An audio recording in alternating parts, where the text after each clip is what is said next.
Amma was 26 years. She lived in a car. She dressed well. She spoke good English. She had a smartphone, a laptop, and a folder full of certificates. She had finished her national service. On paper, she was exactly where she was supposed to be. But in real life, she was tired. Every morning, Amma stood at the bus stop by 5:30 a.m., holding a bag she hated. The sky was still dark, the kind of dark that feels heavy but quiet. A Trotro arrived. People rushed in. She followed, squeezed between strangers, holding her bag like she was holding on to her last hope. As the bus moved, her mind went back, not to regrets, but to questions. How did I end up here? How long will this be my life? She had taken the job through a friend who had felt sorry for her situation. People had told her, at least you have a job. Your mates are struggling to survive. At first, she told herself it was temporary, just enough to stay afloat. But months had passed and temporary had started feeling permanent. She thought of the late nights finishing group projects, attending school meetings and Google calls, preparing presentations, taking extra online classes, and learning new skills. She thought of the certificates she had earned in IT, digital analytics, marketing, and project management. All of it seemingly useless here. She had imagined herself in an office, growing, contributing, creating. Instead, she was behind the counter, repeating the same lines hundreds of times a day. Good morning. Yes, please. Next, please. She had once pitched politely and confidently to her supervisor and manager, telling them of how she could use her potential and skills to improve the shop. The reply had come fast and sharp. You do this work? Bring a big man with connections first. Then maybe we will talk. Otherwise, no, you're just a sales attendant. The words were an insult to her potential. Her chest tightened. The uniform was crisp, her posture polite, but her spirit was tired. She wasn't lazy. She wasn't uneducated. She had worked hard, studied harder, learned everything she could, and yet here she was. When Amma got home, the uniform came off, but the weight of the day didn't. Her small room smelled faintly of tea and dust from the shop. She set her bag down and opened her laptop. Emails, applications, CVs rewritten for the 100th time, cover letters rewritten for the 100th time. She refreshed pages, sent proposals, updated profiles, hoping again that someone somewhere would notice. Sometimes she got automated replies. Thank you for your interest. Most times, nothing. Silence. No feedback, no acknowledgement. The emptiness gnawed at her, not rejection, the feeling of being invisible, her effort unseen, her potential ignored. That was what hurt. For a long time, she sat there, letting the thoughts sink in. She had believed her CVs, her applications, her interviews that never came were her fault. That maybe she wasn't doing enough. But now, it dawned on her. It wasn't her. It was the system. Opportunities weren't for everyone. Not equally. Jobs went to those with political connections, rich aunties, or networks she could never buy. Talent, effort, and dedication mattered less than she had been led to believe. The system had normalized overlooking capable people, leaving her and countless others like her invisible. And for the first time in months, she felt a small spark of clarity. Almost instinctively, she opened social media. She watched her friends and classmates post pictures of promotions, office desks, new laptops, foreign trips, effortless success that seemed to pass by her. She liked their posts, even smiled at the achievements, then closed the app and stared at the ceiling. Not jealous, just tired. She leaned back, rubbing her eyes, and whispered a quiet prayer. Not loud, not dramatic, just simple, steady. God, thank you for this job. but I know I can do more. Please don't let my education and my efforts go to waste. Sometimes her mother would call, asking if she was still applying. She would answer, yes, but inside, the question lingered.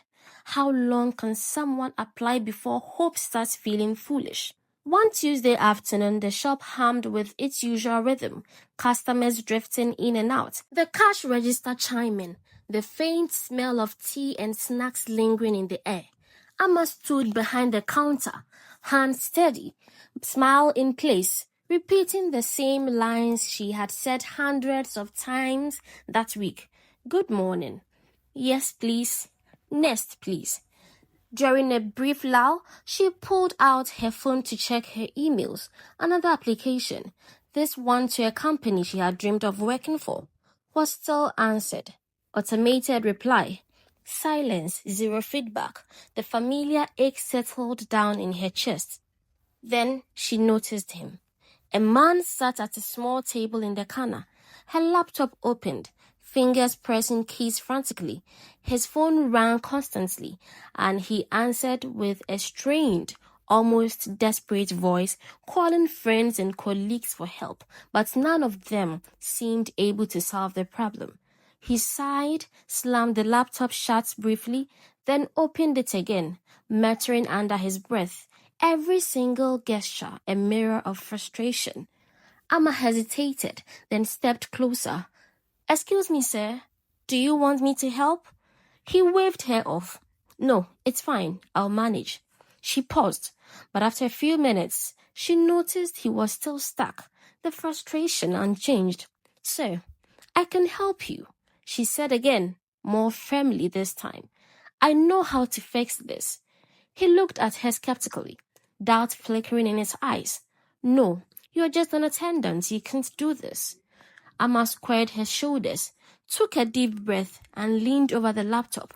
Her hands moved confidently, precise and unhesitant. She adjusted settings, navigated menus, clicked through steps with purpose. Her posture was relaxed, yet every gesture radiated was doing. 2 minutes later, the laptop hummed perfectly. The screen displayed everything correctly. The man blinked. Disbelief etched across his face. You did that? Amma smiled faintly. Yes. There was a pause. Then he asked cautiously, what exactly is your profession? Amma hesitated. She could have told him everything. Her IT degree, her certificate, her experience. But instead, she said quietly, almost automatically, I'm just a sales attendant. The man's eyebrows shot up. He nodded slowly, impressed despite himself, paid for his drinks, and left. Amma returned to her counter, heart pounding, but something inside her felt heavy, yet awake, and for the first time in months, she realized she had started introducing herself as a situation, not her potential. Her supervisor, who was watching from afar, went to her and warned her not to touch customers' stuff ever again. Amma sat at the bar stop, the evening city buzzing around her. Her uniform still smelled faintly of the day's work. She watched people pass, young men and women in sharp corporate clothes, carrying sleek bags, stepping into shiny cars or gliding past in taxis. They seemed to have it all. The promotions, the offices, the lives she had imagined for herself when she was in school. Amma sat on the edge of the bench. She drew her knees closer, resting her arms on them, and let herself watch. Not jealous exactly, just aware of the gap between where she was and where she thought she would be. The hours of standing behind counters, repeating the same lines echoed quietly in her mind. Then an old man appeared. He moved slowly toward the bench, carrying a small paper bag, scattering crumbs for the pigeons nearby. He didn't look at her at first, just went about his quiet ritual. After a moment, he spoke softly. You look heavy, young one. Amma laughed nervously. You could say that. He nodded. Life has a way of piling things on people. But the question is, do you let it keep you down? She shook her head, unsure how to respond. I sit here every evening, he said, watching people pass by. Some walk quickly, some run, some wait, some get what they want without even trying. But I've learned something. You don't wait for life to choose you. You use what you already have. Amma looked at him, puzzled. Use what I have? But I don't have anything. I'm stuck. My skills, my knowledge, my education, nobody notices. I have no one to help me get a good job. That's exactly why you have to start small. Start where you are. Use what you have. No one can do it for you. Not the government, not a company, not a boss who thinks they know your limit. She stared at him. His words were simple, but they cut through the weight she carried. Look around, he said, gesturing at the passing cars. Some people seem to have it all. Some people are young like you and are driving in cars you dream of. But it's not because they were chosen. Yes, some use protocols, but others decided to move.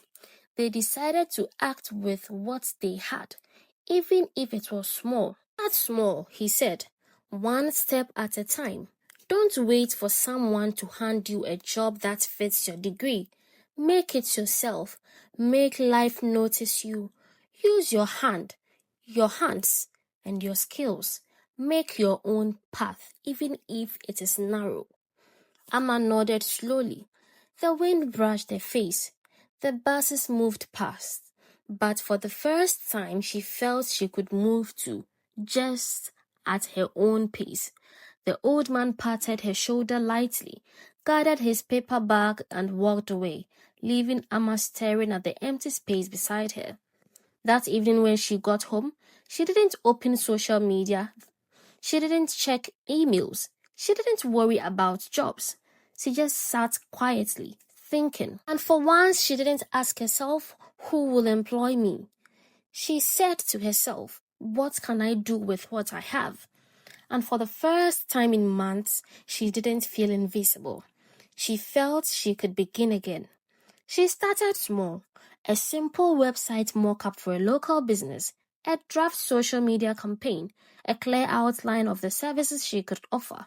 Every click, every draft, every careful arrangement of words and images reminded her of what she was capable of. The next challenge was reaching out.